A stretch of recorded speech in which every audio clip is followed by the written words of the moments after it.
আমার দুইটা ভাই, আমার মনে করেন দুইটা হৃৎপিণ্ড ইনশাল্লাহ। আমি আগেও বললাম যে শানু শিবার দানবীয় শরীর হয়তো বা অনেকে দেখেছে, কিন্তু ওর মধ্যে একটা শিশু মন আছে, এটা মিশা সওদাগর দেখেছে এবং ও যাদের সাথে চলে তারা দেখেছে।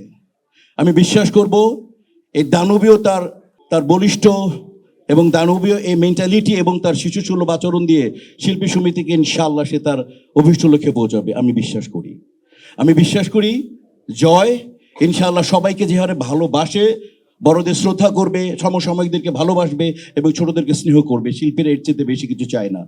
আমি থেকে আপনাদের সামনে, মিডিয়ার সামনে আগামী 2 বছরের সমস্ত রকম দায়িত্ব পালনের জন্য এবং মন থেকে কংগ্রাচুলেশন জানিয়ে আমি দায়িত্ব বুঝিয়ে দিলাম এই আমার 2 ভাইকে। থ্যাংক ইউ মিশা ভাই, ধন্যবাদ। ধন্যবাদ সম্মানিত শিল্পী সমিতির সদস্যবৃন্দ যারা আমাদেরকে ভোট দিয়ে এই গুরু দায়িত্ব আমাদেরকে দিয়েছেন আগামী 2 বছর আপনাদেরকে সেবা করার জন্য। আমি এখানে একটা জিনিস বলতে চাচ্ছি, সেটা একটু সবাই একটু শুনেন। আমাদের সম্ভবত আমরা 46 না 47 জন আমরা প্রতিদ্বন্দ্বিতা করেছি এবারের নির্বাচনে।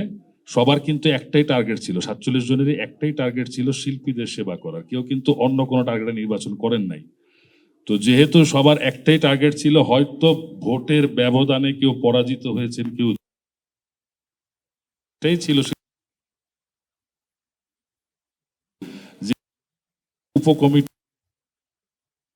উপকমিটি, কালচারাল অ্যান্ড আদার্স অ্যাফেয়ার্স উপকমিটি, তারপরে আপনার যেটা আমাদের ফিনান্স উপকমিটি, সেগুলাতে আমরা যারা নির্বাচনে অংশগ্রহণ করেছেন তাদের মধ্যে থেকে যারা আগ্রহী সবাইকে আহ্বান জানাবো আপনারা সেখানে যুক্ত হয়ে আমাদের শিল্পী সমিতির সাথে কাজ করবেন। ধন্যবাদ। শেষ কথা আর কথা বলবো না, সেটা হচ্ছে যে দুটো প্যানেল থেকে এসছে, একজন 13 একটা প্যানেল, আর একটা প্যানেল থেকে এসছে 8। আল্লাহর ওয়াস্তে আজকে থেকে আর কোনো প্যানেল করবেন না, একটাই প্যানেল, বাংলাদেশ চলচ্চিত্র শিল্পী সমিতি, একটাই প্যানেল। আমরা যখন মসজিদে যাই বিভিন্ন পথ থেকে আসি, ইচ্ছা থাকে প্রভুকে প্রার্থনা করা, প্রভুকে খুশি করা। আমাদের সবার ইচ্ছা শিল্পী সমিতির উপকার হোক, বাংলাদেশ চলচ্চিত্রের উপকার হোক। Thank you very much. আমি জনাব মিশা সওদাগরকে নবনির্বাচিত কার্যনির্বাহী পরিষদের সবাই